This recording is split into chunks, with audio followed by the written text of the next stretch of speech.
Welcome to Business Middle East. This week we look at repercussions of the European Central Bank meeting, and Abu Dhabi starts a new challenge. Although the ECB maintained its policy unchanged, that's what gave European equities a positive boost.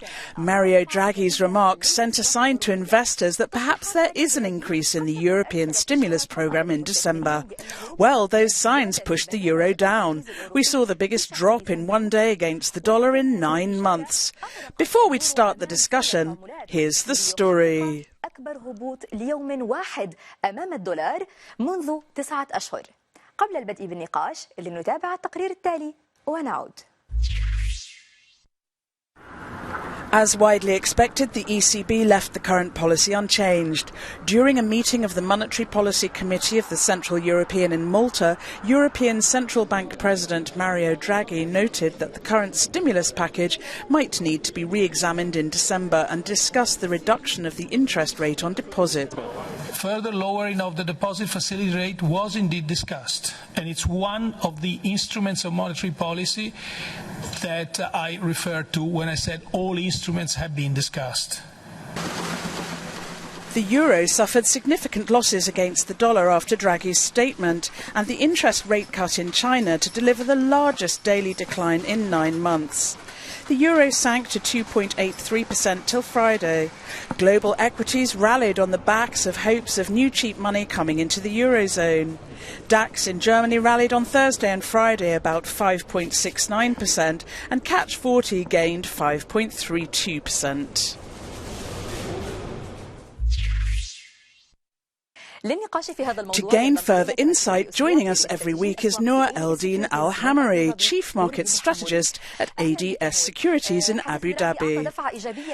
Mario Draghi's last statement gave a positive boost to markets in Europe at the end of last week. Could this continue? And what about China's interest rate cut?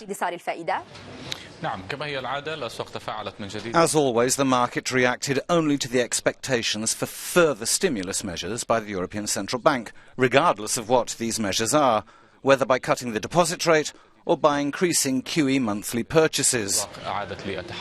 The most important point here is that the ECB did not take any decision last week, meaning the markets are pricing in future estimates and did not react to facts. This is what makes us concerned regarding the latest rally in the global equities, especially that Q3 earnings are not good enough and Q4 earnings estimates are also lower than before. As for the People's Bank of China, the intervention boosted Asian equities, especially the Chinese indices, which added around 1% at the beginning of the week. After the significant decline we saw for the euro, what's your forecast? Is there any impact on the trends of currency trading in the Middle East?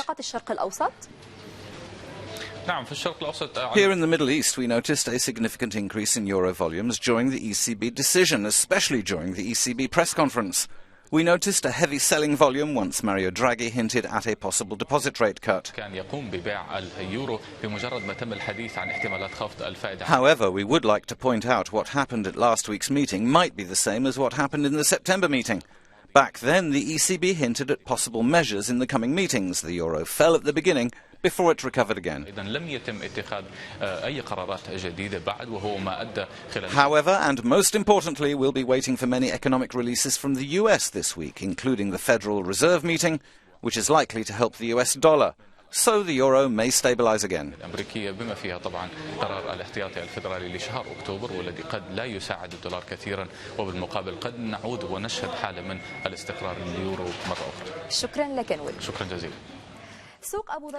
A new global market in the heart of Abu Dhabi has opened to investors.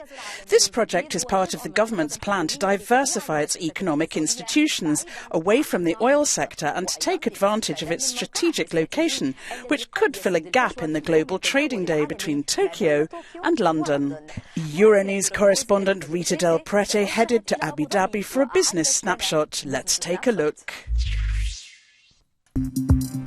Officially open for business, announced the new Abu Dhabi global market last Wednesday to start receiving financial institutions or individuals applying for the appropriate financial services licenses. The idea of the project is a free trade zone with independent management and judicial system and a special tax system to attract banks and companies from around the world. ADGM is focusing initially on wealth management and banking assets and management activities. Abu Dhabi has appointed big names. Ahmed Ali Al Sayegh will be chairman. Lord David Hope will be the president of Abu Dhabi's Global Market Courts, and Richard Tang, the former chief regulatory officer at the Singapore Exchange, will be chief executive of the new regulator. The centre is on El Maria Island, about 130 kilometres from the Dubai International Financial Centre, which competes with the new ADGM. The new Abu Dhabi Global Market now faces the challenge of defining its identity compared to their competitor, the Dubai International Finance Centre. However, Chairman Ahmed Al Sayegh believes there's room for two financial centres complementing each other, like the Asian financial poles of Singapore and Hong Kong. Rita Del Prete, Aeronews, Abu Dhabi. That's all for now.